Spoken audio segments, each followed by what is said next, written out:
بسم اللہ الرحمن الرحیم۔ سویٹ اسلام کے معزز دوستو، السلام علیکم ورحمۃ اللہ وبرکاتہ۔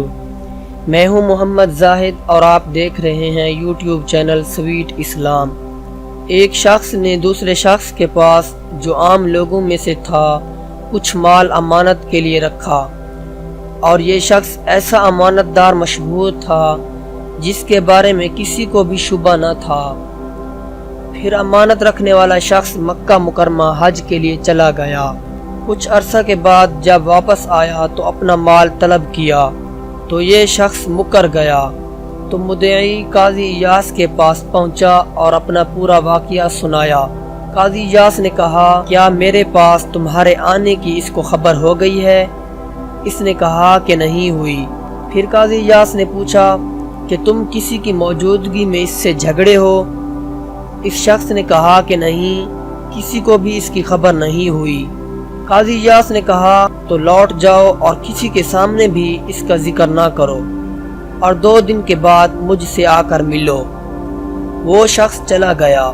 اب قاضی ایاس نے اس امانت رکھنے والے کو بلا کر کہا کہ کثیر مقدار میں ہمارا مال آ گیا ہے، ہمارا ارادہ ہے کہ وہ تمہارے سپرد کر دیں، کیا آپ کا مکان محفوظ ہے؟ اس نے کہا، ہاں ہمارا مکان محفوظ ہے، آپ اپنی رقم وہاں رکھ سکتے ہیں۔ قاضی ایاس نے کہا، تو مال رکھنے کے لیے مناسب جگہ ٹھیک کر لیجئے، اور مزدوروں کا انتظام بھی ہو جانا چاہیے جو اسے اٹھا کر لے جائیں۔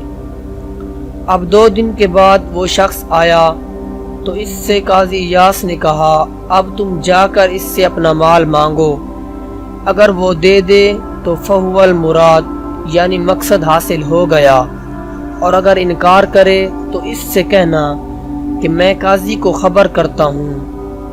چنانچہ یہ شخص اس کے پاس گیا اور اس سے کہا، میرا مال دے دے ورنہ قاضی صاحب کو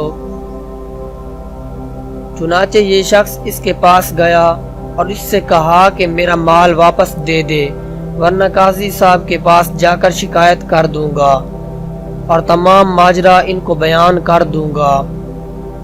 اس نے اس کا مال اس کو واپس کر دیا۔ اس شخص نے قاضی ایاس کے پاس جا کر اطلاع دی کہ اس نے مال واپس دے دیا ہے۔ پھر وہ امین قاضی ایاس کے پاس پہنچا تو انہوں نے پٹوا کر نکلوا دیا اور کہا کہ اے خائن، خبردار، کبھی بھی ادھر کا رخ نہ کرنا۔